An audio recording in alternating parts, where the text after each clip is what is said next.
Okay, hello everyone. I do want to make a disclaimer real quick. I am in a severe amount of pain in my mouth. So I am going to try to do my absolute best to deliver this in the best way that I possibly can.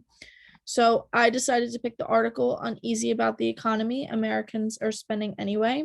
And this article was posted on November 16th, 2021 by the New York Times, and I am relating this to Chapter 4, Economics for Business, and Chapter 11, Understanding Customers. So, in this article, we take a deep dive into shoppers and how shopping habits have changed from pre pandemic times, post pandemic times, specifically like during lockdown, not necessarily pandemic, but lockdown times. So in October alone, we had 3 monthly increases for retail sales, and the last one jumped a whopping 1.7%.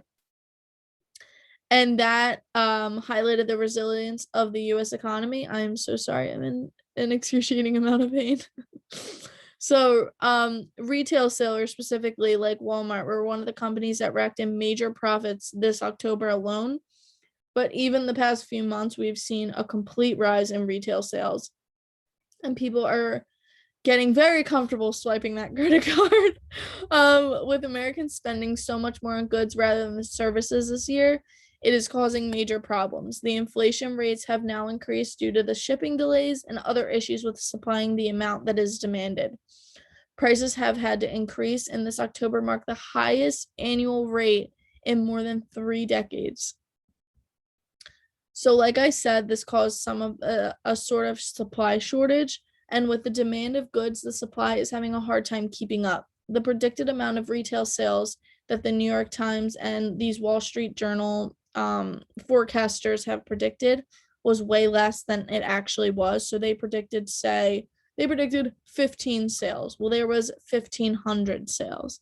So they were way off in their forecasts for retail sales for not only October, but this holiday season as a whole.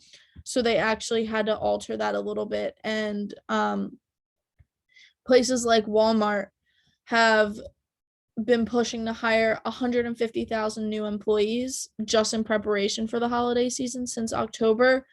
There was an overall 638 million at stores and restaurants spent alone, and the percentages rose almost 2% from September and 21% from less than a year before.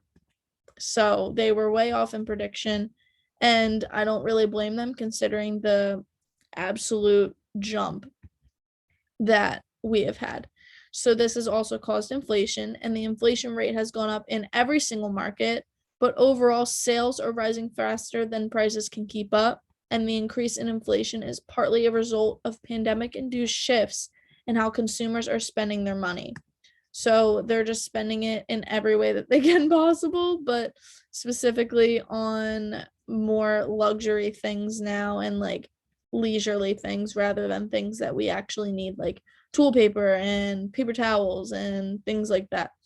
So looking into the future and holiday season specifically, like I said, the Wall Street forecasters have really tried to alter what they have come up with in previous months to try to better prepare. And strong October sales specifically made this shift happen. And this could possibly reflect an early start to the holiday season. Companies such as LL Bean added a notice to their website recommending shoppers to start holiday shopping as early as they possibly can. And they predict possible shipping and possible shortages that may occur during the holiday times. So they might get their things way later. Companies like Best Buy and Target offered early Black Friday deals, and so on. Looking past pandemic times, companies are having to prepare in-person shopping because this is something new that we are now dealing with that we haven't before. Households are sitting on a collective $2.5 trillion in savings over the course of the pandemic, and they're wanting to spend it. They really are. So how I related this to Chapter 4 specifically, Economics for Business, was companies are looking at the supply and demand curves of October and noticing the demand is greatly outweighing the supply. So companies are taking precautions now on how they can make sure the supply and demand are equaling each other out in the end. Inflation specifically, inflation rates dramatically increased as the demand for products increased, with the supply being lesser than the demand. So we kind of need to, again, average that out. And chapter 11, understanding customers, which is a huge part of this article. As companies look back in the past few months, they come up with research methods that they can use that will benefit their companies. Some of the research methods and how they can include them is collecting data. So they collected some of the data that they have had from the previous month, and they could look forward, and analyzing the data. So they not only collect the data, they analyze it, they see what they can do, and then identifying the problem, they identify what they've done in the past that hasn't worked and they change that, and then developing the hypothesis, how they could hopefully better plan for the future and how they could be more successful in the future without having any problems. And then again, I said we're excited is from the New York Times, posted 11/16/2021. Thank you guys so much for listening to my presentation. I really enjoyed giving it to you. And I hope everyone has a great day. Goodbye. I don't know how to